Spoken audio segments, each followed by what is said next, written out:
A dying woman handed a stranger a folded piece of paper and said, "Promise me you'll find her." He didn't even know who her was. But he made the promise anyway. And that one promise changed both of their lives forever.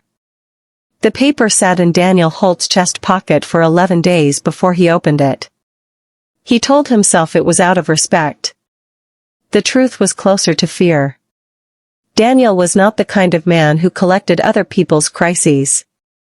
He was 34, organized in the way of someone who had learned that disorder was expensive. He owned one good coat, a thermos he refilled every morning at the same gas station, and a 2-bedroom apartment he'd never properly furnished because, as he told his sister, furniture implies permanence. He drove for a living. Not rideshare, medical transport.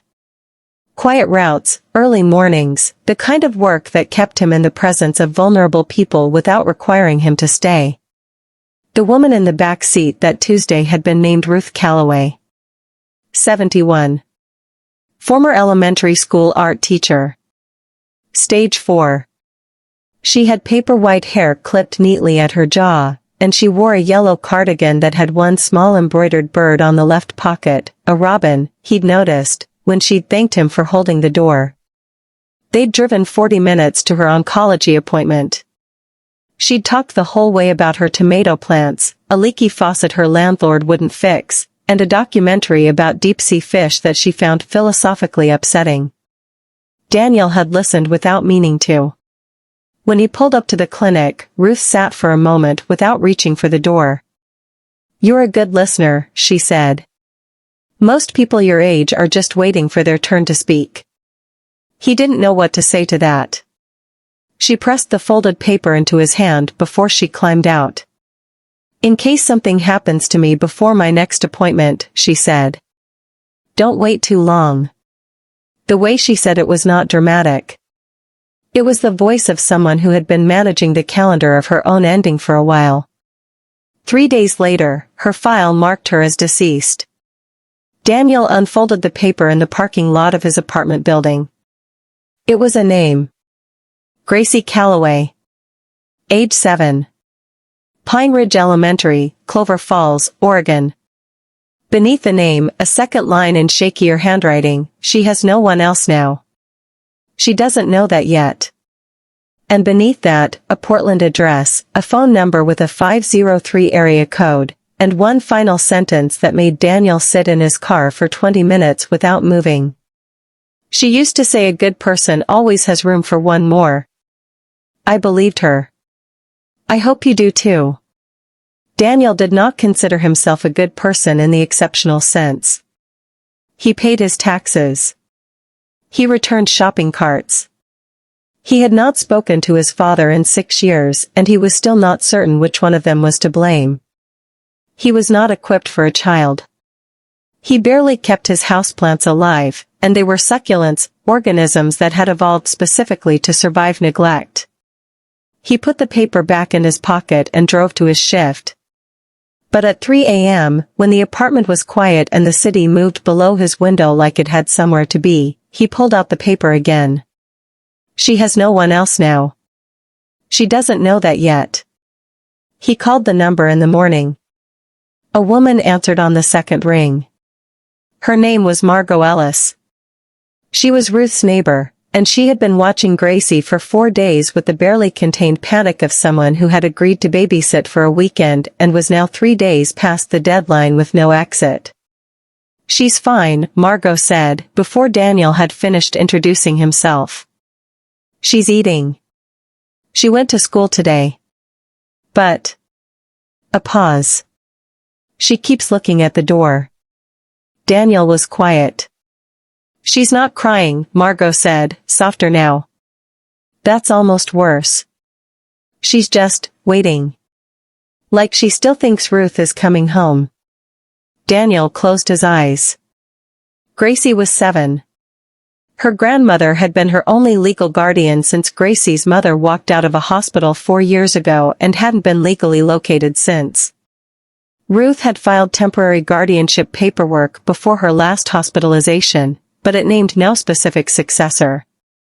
which meant the state of Oregon was 4 business days away from opening a file on Gracie Calloway. Daniel drove to Clover Falls that afternoon. It was a 3-hour drive through rain and pine trees and 2 small towns that looked like they'd been built by someone who'd read about towns but never visited one. He told himself he was only going to see. Margot's house was a yellow Craftsman with a windmill on the mailbox. Gracie was sitting on the front porch when he pulled up. She was wearing rain boots decorated with frogs, a purple corduroy jacket, and an expression of complete and terrifying self-possession. She watched him get out of the car. She watched him walk up the path. She did not say hello. Instead, she said, "Are you from the government?" Daniel stopped. "No." "Are you a lawyer?" "No." "Did you know my grandma?" "Once," he said. "For about 40 minutes. Gracie considered this with the gravity of a judge reviewing evidence. "That's not very long." "No," he agreed. "It wasn't. She used to say you can know a person in 10 seconds if you pay attention." She tilted her head. "Were you paying attention?" Daniel thought about the robin on Ruth's cardigan. The deep-sea fish documentary. The way she'd thanked him for the door. "I was," he said. Gracie slid off the porch railing. "Then you can come in." The inside of Margot's house smelled like coffee and something baking. Gracie led him past a kitchen, past a hallway covered in crayon drawings that were clearly hers, and into a small sitting room where a cardboard box sat open on the floor. Inside the box, a set of watercolor paints, a handful of paperback chapter books, a stuffed rabbit with one missing ear, and a folded piece of paper that matched the one in his pocket almost exactly. Gracie sat cross-legged beside it. "These are my things," she said. "Margot says I might have to take them somewhere else." Daniel sat down in the nearest chair. "Does that scare you?" Gracie was quiet for a moment. "It scares me more that Grandma Ruth didn't say goodbye." Something in his chest moved in a way he didn't have a name for yet. He should have left then. That would have been the reasonable thing. He had no claim, no qualification, no plan. He almost did. He was standing, reaching for his keys, when Gracie said without looking up, "She told me someone would come. She said she was going to send someone good." Daniel sat back down. He didn't know how to be what Ruth had believed he was. But he was there. And for that afternoon at least, that was enough. Her name was Constance Webb. She arrived on a Friday at 10 a.m. exactly, which told Daniel she was the kind of person who considered punctuality a form of respect. She was mid-50s, wore reading glasses on a beaded chain, and carried a canvas tote bag printed with the words "Books Before Drama," which he found either reassuring or worrying, depending. She looked at Daniel the way professionals looked at things that didn't fit their existing categories. "You're not family," she said. "No. You're not a family friend in the documented sense." "No. You drove to a child's temporary home after receiving a note from a woman you met once." "That's accurate." Constance wrote something in her notepad. "That is either," she said carefully, "a very concerning thing or a very human thing. I haven't decided which." Daniel couldn't argue with that. He had spent the last 4 days trying to figure out which one it was himself. After Ruth's death, he'd taken 2 days off work. He'd called a family law attorney, a college friend named Preston who specialized in estate work and had the calming voice of a man who charged $300 an hour to be reasonable. Preston had been gentle but clear. Without legal status, Daniel had no claim. The state would process Gracie through the foster care system. Unless, Preston had said, someone files for emergency guardianship within the next 10 days, with documented intent and a home assessment. Daniel had looked around his apartment. Bare walls. 1 couch. 2 succulents. A kitchen stocked with the food of a man who never expected company. He'd said, "What would that require?" Preston had been quiet for a moment. Significant documentation. A stable home. Proof of financial capability. And most importantly, a reason. Courts want to know why. Daniel had sat with the question all night. Why? Because a woman who embroidered robins on her cardigan had believed in him. Because a 7-year-old in frog rain boots was waiting for someone who was coming. Because some promises, even the ones you didn't mean to make, turned out to matter. He had filed the paperwork the next morning. And now Constance Webb was writing things in her notepad. She asked to see his apartment. She asked about his work schedule. She asked if he had experience with children. I have a 7-year-old niece, he said. I see her at holidays. That's not exactly a resume. No, he agreed. Constance looked up. Mr. Holt. I've been doing this for 22 years. I've seen people with beautiful homes and credentialed childhoods make terrible parents. I've also seen completely unprepared people rise entirely to the occasion. She clicked her pen. What I'm trying to figure out is which one you are. Daniel looked toward the doorway where Gracie had gone, 10 minutes earlier, to look for the rabbit she'd told him was named Gerald but preferred to go by Gerald with a G. I don't know yet, he said honestly. But I'm not leaving until I do. Constance made another note. She didn't say yes that day. But she didn't say no.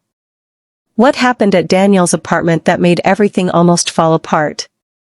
His apartment was the problem. That's what the report said when it came back. Living space not suitable for dependent minor. Single bedroom. Absence of child-appropriate environment. No documented support network. Daniel read the report standing in his kitchen at 7 a.m., wearing yesterday's shirt, eating cereal that had gone soft in the bowl because he'd forgotten about it. He called Preston. I need to fix the apartment. You need more than the apartment. You need a life that looks like it has room for someone else in it. Daniel looked around. Bare walls. One couch. The succulents, which had, against all probability, survived. He made a list. He was not a man who panicked. He was a man who made lists and then panicked slightly inside the structure of the list. Second bedroom, convert the storage room. Child furniture, research required.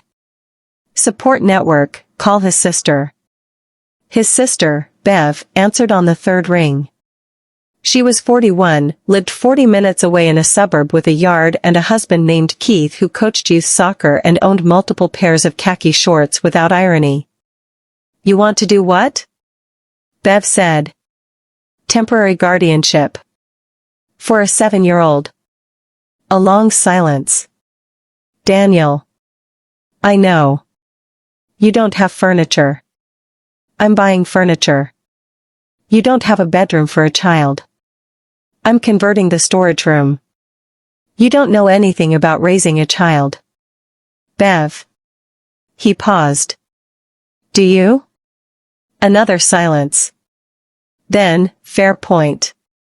Keith and I learned on the fly like everyone else. She exhaled. What do you need? A support system. Documented. That is the most Daniel thing you have ever said to me. But she came. Saturday morning, Bev arrived with Keith, 2 of their kids, a truck with flat-pack furniture, and the organizational energy of a woman who had volunteered on 3 school committees simultaneously and survived. The storage room became, over the course of one afternoon, a bedroom. Small, but warm. A white-painted dresser. A bed with a blue quilt. A small bookshelf Keith assembled incorrectly on the first attempt and silently reassembled without mentioning it. Bev painted one wall pale green because she said children needed at least one wall that wasn't the color of obligation. Daniel stood in the doorway and felt something he didn't know how to categorize. It's too empty, Bev said. She'll fill it, he said. He believed it, surprisingly, the moment he said it. But 2 days later, the social worker's office called with a second concern. Not the apartment anymore. Something else. Something Daniel hadn't seen coming. Her name was Patricia Voss. She was Gracie's great-aunt on her mother's side, which technically put her higher on the biological ladder than Daniel, a man who was, by every legal definition, a stranger. She had filed a competing claim.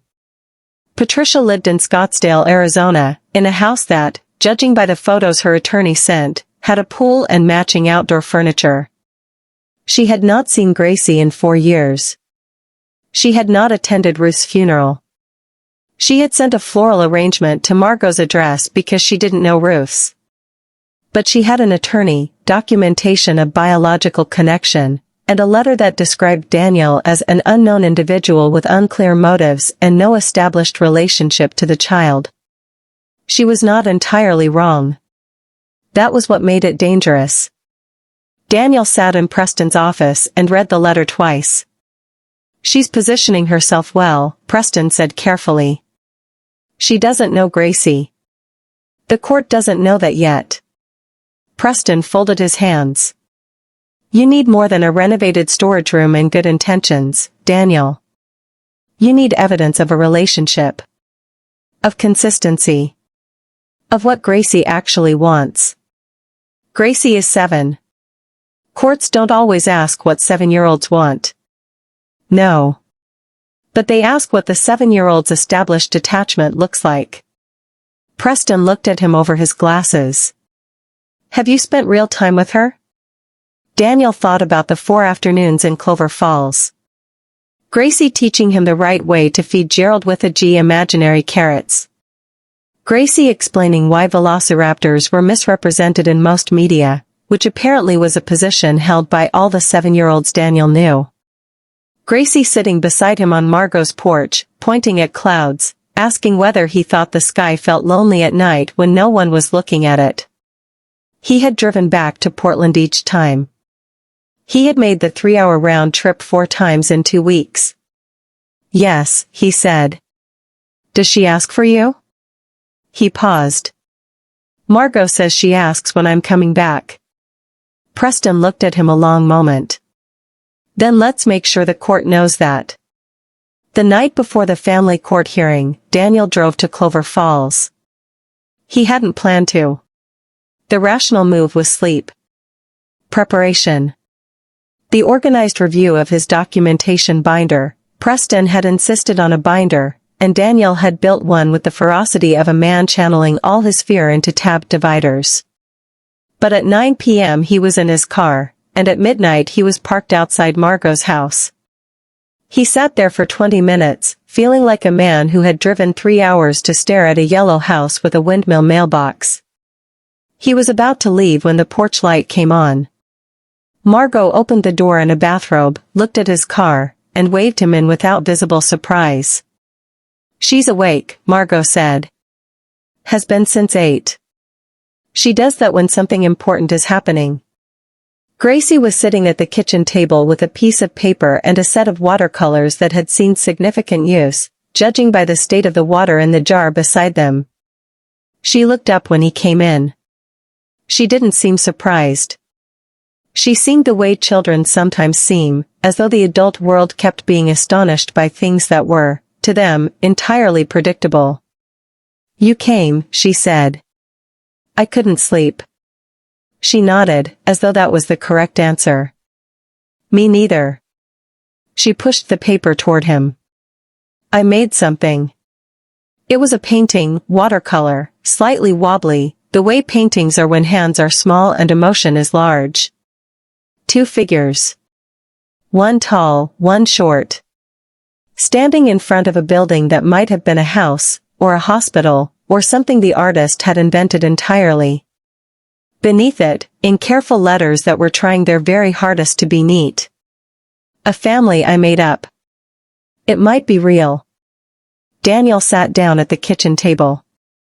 He did not say, "Don't get your hopes up." He did not say, "We'll see what the judge says."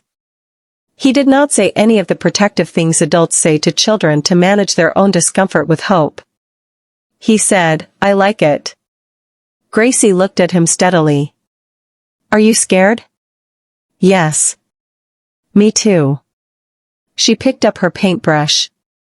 Grandma Ruth said scared just means it matters. Daniel stayed until she fell asleep at the table, her cheek on her folded arms. Margot covered her with a blanket. In the kitchen doorway, Margot said quietly, Ruth chose well. He didn't answer. But he drove back to Portland in the dark, and for the first time since the folded piece of paper, he did not feel like a man who had stumbled into something too big for him. He felt, simply and terribly, like someone who was going to fight. The hearing room was smaller than Daniel expected. Wood paneling, fluorescent light, the low hum of a building that processed human decisions with bureaucratic steadiness. Patricia Voss was well dressed in the way of someone who had prepared to be seen. Her attorney was efficient and precise. The argument was clean, blood relation. Stable home. Financial security. A child who needed consistency and permanence. None of it was false. That was what made Daniel's hands tight on the arms of his chair. Patricia's attorney produced a photograph, Gracie at age 3, at a family gathering, sitting on Patricia's lap. Established bond, the attorney said. Constance Webb, the social worker, was called first. She was careful. Clinical. She acknowledged Daniel's lack of biological connection, his limited prior relationship with Gracie, the uncertainty of the initial circumstances. Then she paused. However, she said, in 22 years of this work, the question I have learned to ask is not who has the most on paper. It is who the child goes toward.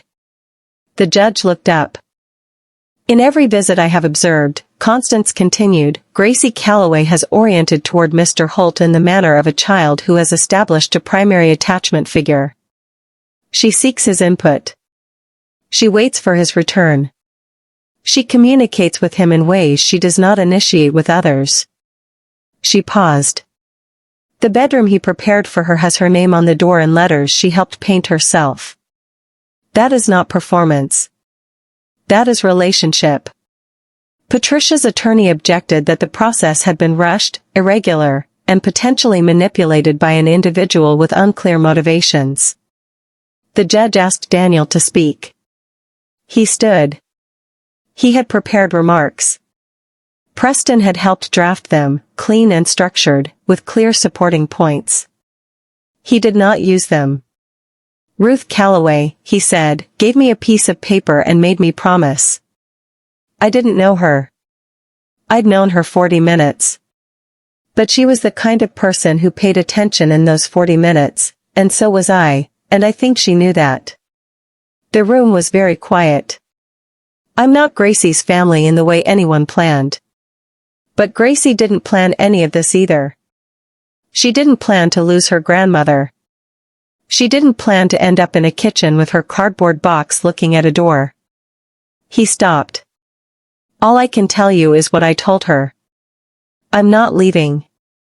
Not today, not when something gets hard, not when it stops being convenient. He looked at the judge. That may not be enough. But it's the only thing I know how to make into a promise I can keep. The judge looked at him for a long moment. Then she called a recess. The recess lasted 22 minutes. Daniel sat on a wooden bench in the hallway and did not look at his phone. Preston sat beside him and said nothing, which was probably the most useful thing Preston had done all day. Patricia's attorney passed them twice. On the third circuit, Patricia herself stopped.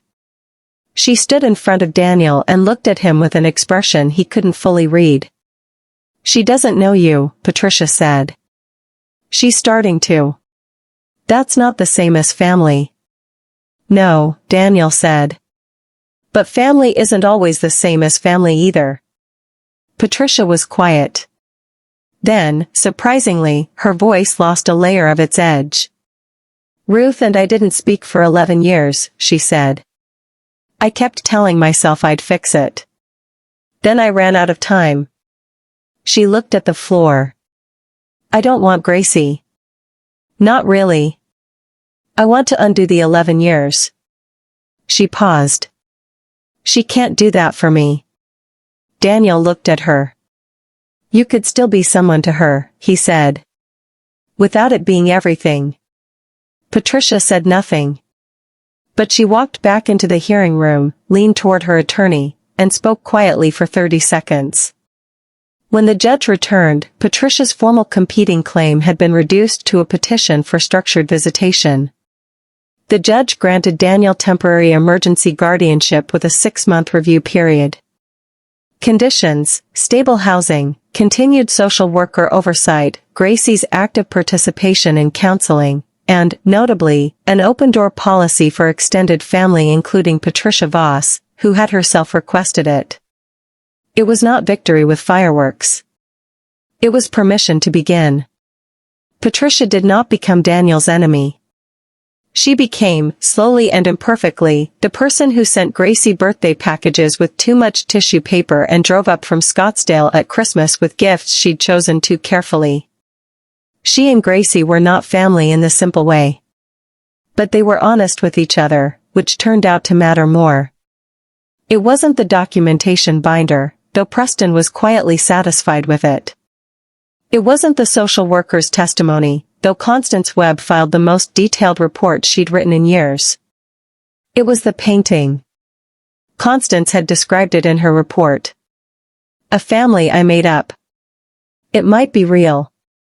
The judge later told Constance, in a brief, unguarded moment in the parking lot, that those 7 words were the most useful evidence she had seen in 3 years of family proceedings. Gracie had kept the painting. She brought it to the apartment, their apartment, the first weekend she stayed. She taped it to the pale green wall in her room. She never moved it. Some mornings, when Daniel passed the doorway and she was still asleep, he could see it from the hallway, 2 unsteady figures, an invented building, and the quiet insistence of a 7-year-old who had decided to believe first and ask questions later. Months later, over a cup of coffee neither of them had especially wanted, Patricia told Daniel that she had withdrawn the competing claim because of something her own attorney had said to her, entirely by accident, while reviewing documents. He said, "The child keeps asking when Holt is coming back. And I thought," she stopped. "That used to be what I wanted someone to say about me. There was nothing comfortable to say to that. Daniel said it anyway. There's still time to be someone she asks for." Patricia didn't answer. But she drove up for Gracie's school play in October. She sat 3 rows behind Daniel. She applauded the loudest. The storage room became Gracie's room. The pale green wall survived 2 years and 1 unauthorized addition, a mural of frogs, painted in broad strokes at Gracie's direction, which Bev called expressive and Keith called a commitment. Daniel left it. The succulents survived. The apartment, slowly, became the kind of place that looked like it had been lived in on purpose. One evening, Bev came for dinner and stood in the doorway of the kitchen watching Daniel help Gracie with homework while something burned gently on the stove. She texted their mother a photo with the caption, "He figured it out." Their mother, who was 73 and not entirely sure how photo messages worked, responded with 7 question marks and then a small sun emoji. Daniel took that as approval.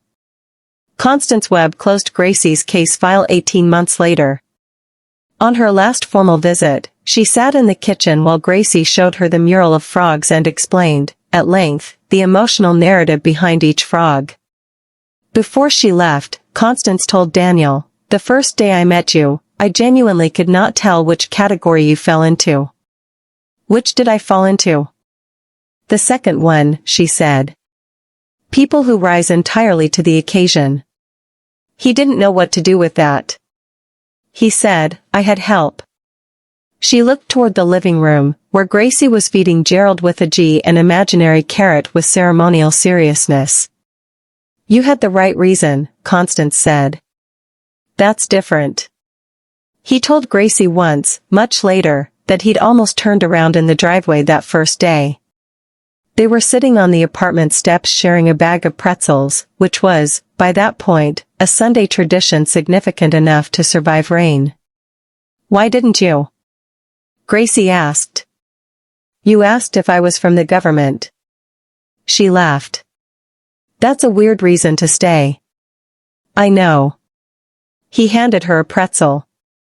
"But it made me think you were going to be interesting." Gracie ate the pretzel with the dignity of someone who had always known this about herself. Margot came to visit twice in that first year.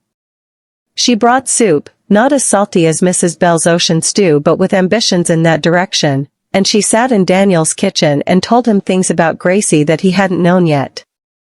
Ruth's favorite song. The year Gracie learned to read. The way Ruth used to sit at the kitchen table on Sunday mornings and read the paper aloud to Gracie, stopping to explain words that were too big, building vocabulary one quiet morning at a time. Daniel started doing it. Not with the paper, he got the news on his phone like everyone else, but with books, reading them aloud at breakfast, pausing for questions. Gracie called it the weird breakfast thing. She never asked him to stop. He didn't fully understand it until Gracie's second-grade teacher called him one afternoon. Not about a problem. About a project. Gracie had been asked to draw a picture of a person she trusted, with a caption explaining why. The teacher said she'd read it to him over the phone because she thought he'd want to hear it. He pulled over to listen. "I trust Daniel because he showed up when he didn't have to. And that's harder than showing up when you're supposed to." He sat in the parked car for a long time. Ruth had given a piece of paper to a stranger because she'd watched him hold a door. Because he'd listened when she talked about tomato plants and deep-sea fish. Because in 40 minutes, she'd seen someone who paid attention. She hadn't given the paper to the best qualified person she knew. She'd given it to the most present one. He finally understood that this was not an accident. Gracie Calloway. Age 7. Pine Ridge Elementary, Clover Falls, Oregon. Those words had rearranged Daniel Holt's entire life. Not because they were a command. Not because Ruth had given him a duty he was obligated to fulfill. But because a name, written in the handwriting of a woman who had embroidered a robin on her cardigan and talked about deep-sea fish and believed that a good person always has room for one more, is the smallest possible form of a door. And doors, Daniel had learned, were not about the people who built them. They were about the ones who decided to walk through. 3 years after that folded piece of paper, Daniel Holt made pancakes on a Sunday morning. They were not round. They were never round. Gracie had stopped commenting on this, not because she'd stopped noticing, but because she had, at some point, decided the shape was irrelevant. She sat at the kitchen table with Gerald with a G and a library book and did not look up when he set the plate in front of her. Then she looked up. Then she looked at the pancake. 7 out of 10, she said. "It's an 8, Daniel said. "The corner is sad. The corner has character." Gracie ate the corner first, in the manner of someone making a philosophical point. Then she went back to her book. Daniel sat down across from her. The apartment was full now. Drawings. Books. Frog memorabilia. A shelf that Bev had installed and which, unlike the first shelf Daniel had ever tried to hang, did not lean with private sorrow. A photograph on the refrigerator, Gracie at last year's school play, in a cardboard dinosaur costume, holding the hand of a tall, slightly startled-looking man who had clearly been drafted into the scene. He didn't know, that morning in the rain outside a clinic, that a woman's folded piece of paper would become a family. He didn't know that the promise he made without thinking would turn out to be the one he was most capable of keeping. He didn't know that showing up, again and again, without drama or ceremony or any of the things that look like love in movies, would turn out to be exactly what love was. But then, most of the important things in life start that way. Not with a decision. With a door. And someone who pays attention. Before we go, here is the truth this story leaves behind. Ruth Calloway didn't choose Daniel because he was the best person she knew. She chose him because he was present. And sometimes, more often than we realize, the person who changes a child's life isn't the one who has the most credentials or the biggest house or the most impressive plan. It's the person who keeps coming back. Today's question: have you ever kept a promise that changed your life more than you expected? Or has someone showed up for you in a way that you didn't ask for, but needed more than anything? Share your story in the comments. We read every single one. If this story moved you, please like this video and subscribe to Houseful and Soul Stories. Like this one exist because you show up for them. Until next time, take care of yourself. Take care of the people who matter. And remember, family isn't always the people you start with. Sometimes it's the people you find on the way. See you in the next story.